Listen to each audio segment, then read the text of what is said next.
اب اگر یہ بات چیت جو ہے وہ ہو رہی ہے, کسی نے کنسیڈر کیا ہے کہ بات کرنی چاہیے, تو وہ اسی لیے کیا نا کہ 3 سال سے مسلسل پی ٹی آئی مزاحمت کر رہی ہے, کبھی اڈیالہ کے باہر, کبھی کسی صورت میں, کبھی کسی اور صورت میں, کبھی ڈیجیٹل میڈیا کے اوپر.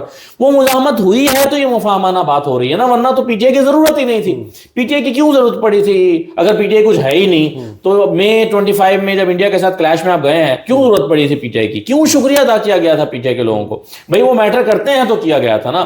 تو یہ مزاحمت کا عمل جاری ہے اور مسلسل ہو رہی ہے, تو یہ مفاہمت کا عمل شروع ہوا ہے, اور اگر یہ مفاہمت کامیاب نہیں ہوتی تو مزاحمت دوبارہ شروع ہو جائے گی. ہاں نہیں تو اس بات کو ہم کیسے سمجھ لیں کہ جب بھی ایک ظاہر ہے کہ جو سیٹ پیٹرن ہے, ہم ٹرائنگ کہ اس کو ذرا لنک کریں کہ یا ڈی لنک کریں, دونوں میں پاسبلٹی دیکھ لیں کہ پیٹرن ہے 27ویں آئینی ترمیم, 26ویں آئینی ترمیم, 28ویں آئینی ترمیم. اب 28ویں آئینی ترمیم کے لیے ڈیڈ لائن کیا بتائی گئی ہے؟ March April.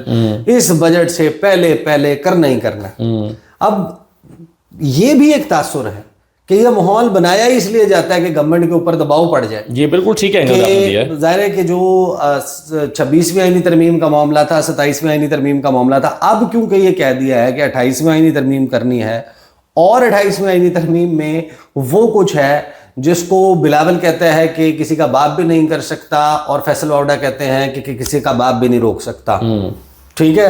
اور اس میں وہ معاملہ ہے کہ پی ایم ایل این اور پیپلز پارٹی جنہوں نے بہت ہی, یعنی کانسٹیٹیوشن روم نام رکھا ہے, کمیٹی روم نمبر 5 ہوتا تھا پارلیمنٹ میں, کانسٹیٹیوشن روم نام کی کوئی چیز نہیں تھی. ہم نے تو ہمیشہ کمیٹی روم نمبر 5 میں جا کے کور کیا ہے. اس کمرے کا نام رکھ دیا بھائی یہ آئین کا کمرہ ہے, یہاں پر بیٹھ کے ہم نے آئین درست کیا ہے. تو وہ جو درست کیا ہے اس کو دوبارہ سے اسی شکل میں لے کے جانا ہے جو پرویز مشرف صاحب نے غلط کیا تھا. اس شکل میں کچھ چیزوں کو ریورسل کرنا ہے. 18ویں آئینی ترمیم کا بہت ساری چیزوں کا رول بیک ہونا ہے. تو اس کے لیے کوئی ماحول بنایا جا رہا ہے, جس طرح پہلے ماحول بنایا گیا تھا کہ اتنے 1000 ارب کی کرپشن ہوئی ہے, اتنی فائلیں بن گئی ہیں, اتنے لوگ جناب ٹانگے جائیں گے, اتنے لوگ گرفتار ہو جائیں گے. ان خبروں کی بنیاد پہ پھر ماحول بنا تھا, لوگ ڈر گئے تھے, کچھ چیزیں ہونی تھیں, کچھ اپوائنٹمنٹس, کوئی پوسٹنگ ٹرانسفرز اور اس والا معاملہ. تو اب یہ سارا کچھ ایک 28ویں آئینی ترمیم کے لیے.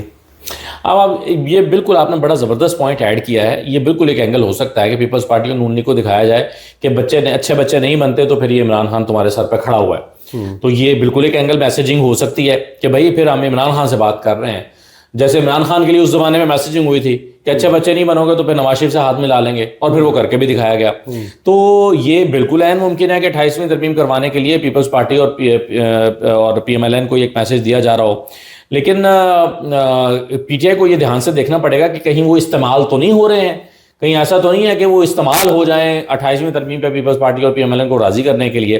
تو ان کو اپنے کارڈز بڑے دھیان سے کھیلنے پڑیں گے. فیصل واڈا صاحب نے پی ٹی آئی کے پاس کو ٹیبل کے اوپر کو 8 قسم کا کھانا تو نہیں پڑا ہوا نا کہ جس میں انہوں نے ڈیسائیڈ کرنا ہے کہ میں فلاں چیز نہ کھاؤں اور فلاں چیز کھاؤں.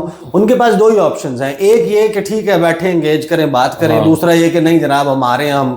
اب وہ نہیں کر رہے. جب وہ لانگ مارچ, اسلام آباد کال, ایسی کوئی چیز نہ اس کی کوئی اونرشپ لینے کے لیے تیار ہے, نہ عمران خان کی طرف سے وہ ڈائریکٹ میسج ہے کسی کو, تو they don't have a lot of options. یہ ٹھیک ہے آپ کے بات, لمیٹڈ آپشنز ہیں ان کے, وہ 10 رستے تو نہیں ہیں ان کے سامنے کہ کس کو جانا. لیکن پھر بھی اپنے ان آپشنز کو بھی نا دھیان سے استعمال تو کرنا پڑے گا, کیونکہ اگر 28ویں ترمیم ہو جاتی ہے تو یہ معاملہ پھر جو مقتدرہ ہے اس کے اوپر پریشر پھر ختم ہو جائے گا نا. Government P M L N already دیکھیں پی ایم ایل این کا رول کیا ہے. نہ پی ایم ایل این کے کہنے پر ملاقاتیں عمران خان کی بند ہوئیں, نہ پی ایم ایل این کے کہنے پر ملاقاتیں کھلیں. پی ایم ایل این کو لیڈر آج ٹی وی ٹاک شو میں بڑی باتیں کر رہے تھے نا, جسٹیفیکیشن پیش کر رہے تھے کہ جی ٹھیک ہے ملاقات ہو گئی, عدالت نے کرائی ہے. وہ ان کو تو میرا خیال ہے سلمان صفدر کو بلایا جانا اور پھر وہ کیا جانا, ان بیچاروں کے تو وہم و گمان میں بھی نہیں ہوگا. یہ پی ایم ایل این کے کہنے کے اوپر تو 12 کو کا فلائی اوور نہیں بنتا. آپ اتنی بڑی قومی نوعیت کی باتیں کر رہے ہیں آپ یار. تو ان کے کہنے پر تو ان کو تو یہ بھی پتہ نہیں تھا کہ عمران خان کو لائے گئے 4 دن تک تو سارے وزیر جو ہے نا وہ ہوا میں دیکھتے گھورتے رہے, فضا میں گھورتے رہے باقاعدہ کہ کیا کرنا ہے اس کا. تو یہ ان کی پی ایم ایل این کی حالت تو یہ ہے. ظاہر ہے اتنے ریلیونٹ ہے کہ اڈیالہ کا گیٹ کب کھلنا ہے کب نہیں کھلنا ہے, یہ اس پہ بھی اختیار نہیں رکھتے. محمود خان اچکزئی سے آپ کی 2-3 ملاقاتیں ہوئی ہیں گزشتہ کچھ عرصے میں. جی وہ جب سے اپوزیشن لیڈر کے لیے نامزد ہوئے اور اس کے بعد جب سے وہ اپوزیشن لیڈر بنے, یہ کیا ان کا کوئی بڑا عمل دخل رہا ہے اس میں کہ نہیں ہمیں آل آؤٹ نہیں جانا, یا سہیل آفریدی یا ان لوگوں کا جو اسٹریٹجی ہے. اب ظاہر ہے کہ پی ٹی آئی کے اندر سے ایک بہت تنقید کا طوفان ہے, ان کا سوشل میڈیا جو ہے وہ بڑی تابڑ توڑ حملے اپنی لیڈرشپ کے اوپر. دیکھیں میری نا کوئی 3 ایک ملاقاتیں محمود اورچغزئی صاحب سے ہوئیں, لیکن تینوں ہی ملاقاتیں جو ہیں وہ ان کے اپوزیشن لیڈر بننے سے پہلے ہوئیں. صحیح. اچھا, اب ایک تاثر کو یہ لے سکتا ہے کہ محمود اورچغزئی صاحب آج کل جو اپنا ہاتھ اپنا لہجہ نرم کیے ہوئے ہیں, اس کی وجہ یہ ہے کہ وہ اپوزیشن لیڈر بن گئے اور وہ نہیں چاہتے کہ ان کا یہ عہدہ ان سے چھن جائے جیسے عمر ایوب سے چھن گیا تھا. ایک تاثر ان کے بارے میں یہ قائم ہو سکتا ہے, لیکن مجھے یہ نہیں لگتا. اس کی وجہ یہ ہے کہ ایک تو جو ان سے پہلے ملاقاتیں اپوزیشن لیڈر بننے سے پہلے ہوئیں, اس میں بھی ان کا نقطہ نظر یہ تھا کہ بھئی جب بھی ڈالنا ہے نا پکا ہاتھ ڈالنا ہے.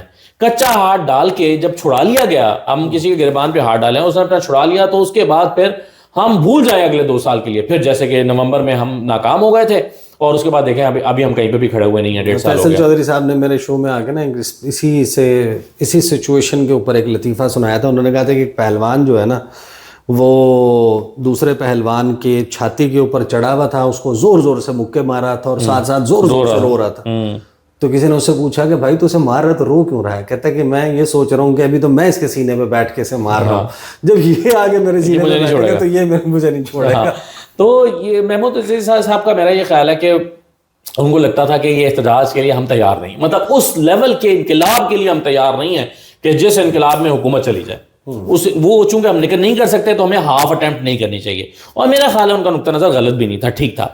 دوسری بات یہ ہے کہ میرا خیال ہے کہ انگیجمنٹ جو ہے نا محمود اورچغزئی صاحب کے ساتھ, نواز شریف صاحب کے ساتھ وہ رابطے میں ہیں. اور میرا خیال ہے کہ نواز شریف صاحب تو گڈیاں اڑا رہے ہیں. وہ گڈیاں تو وہ تو لیکن میرا خیال ہے کہ وہ رابطے میں ہیں اور کہیں پر یہ انڈرسٹینڈنگ ڈیولپ ہوئی ہے کہ محمود اورچغزئی صاحب جو ہیں ایک سوبر بات کر رہے ہیں, معاملے کی نزاکت کو سمجھ رہے ہیں, ایکسٹریم پوزیشن نہیں لے رہے ہیں. تو کیوں نہ محمود اورچغزئی صاحب کے ذریعے ہی چیزوں کو آگے بڑھایا جائے. اور میرا خیال ہے انہوں نے اس کی اونرشپ لی ہے. یہی وجہ ہے کہ انہوں نے 8 فروری کو بڑا ایکسٹریم پوزیشن پہ جا کر احتجاج نہیں کرنے دیا. اور اس سے پہلے آپ دیکھیں 5 بندے بیٹھ کے انہوں نے کیا ویڈیو سٹیٹمنٹ جاری کیا تھا جس دن اڈیالہ والا دھرنا ہوا. سپریم کورٹ گئے, سپریم کورٹ میں سے اٹھ گئے, سپریم کورٹ سے اٹھ کے رات کو 5 بندوں کا بیٹھے اور محمود اورچغزئی نے پیغام جاری کیا جس پہ بہت کرٹیسزم ہوا. انہوں نے کیا پیغام جاری کیا؟ انہوں نے کہا کہ دیکھیں عمران خان کی صحت ٹھیک ہے اور ہمیں اپنی توجہ 8 فروری پہ رکھنی چاہیے. یعنی اس سے پہلے ہمیں عمران خان کے لیے کوئی احتجاج کرنے, سڑکیں بند کرنے کی بات نہیں کرنی چاہیے, جو کہ پی ٹی آئی اس وقت کہہ رہی تھی کہ بھئی ہمارا لیڈر ہے, ہمارا لیڈر بیمار ہے, ہم کیسے چھوڑ سکتے ہیں, ہمیں یہ کر دینا چاہیے, وہ کر دینا چاہیے. اس طرح کی بات ہو رہی تھی. انہوں نے اس کو ڈیفیوز کیا اس لیے کہ ان کے علم میں تھا کہ عمران خان کی طبیعت ٹھیک ہے, آنکھ کا مسئلہ ضرور ہے لیکن مجموعی طور پر وہ ٹھیک ہے. اور ان کے علم میں یہ تھا کہ اس قسم کا احتجاج کا نہ ہونا, عمران خان سے ملاقات کا نہ ہونا, اس ملاقات کے نتیجے میں عمران خان کا کوئی سخت پیغام باہر نہ آنا, یہ پی ٹی آئی کے فائدے میں ہے. یہ ان کو لگتا ہے, میرا خیال ہے, اور وہ اس پہ چل رہے ہیں. اگر کل کو انہیں لگے گا کہ وہ ناکام رہے ہیں تو شاید وہ پی ٹی آئی کو کھول کے بتا بھی دیں گے اور کہیں گے آپ اپنے آپشنز کو ایکسپلور کریں. صحیح. بہرحال جی دیگ اس وقت جو ہے وہ چڑھی ہوئی ہے اور نیچے بڑی زبردست قسم کی آگ جل رہی ہے, کھچڑی بن رہی ہے اور کھچڑی بھی بڑی زبردست, اور ایک بمبارڈمنٹ ہے, کانٹراڈکٹری خبریں. یعنی سہیل آفریدی صاحب کی خطاب سنیں, کنٹینر پہ لکھا ہوا جملہ, پھر ان کی ملاقاتیں ایسی جن کے بارے میں انہوں نے کہا تھا کہ عمران خان سے ملاقات کے بعد کے بغیر میں وہ نہیں کروں گا, ان کا شروع ہو جانا, اور پھر 8 فروری ہاف کوکڈ مطلب انڈر پرفارم جان بوجھ کر کرنا. یہ ساری وہ چیزیں ہیں کہ جن کا نتیجہ ظاہر ہے کہ آنے والے دنوں میں بہت ساری چیزیں آپ کو پاکستان کے سیاسی منظرنامے پر نظر آئیں گی, جس کے اوپر گفتگو کا سلسلہ جاری رہے گا. مجھے اور اسد اللہ خان صاحب کو اجازت دیجیے.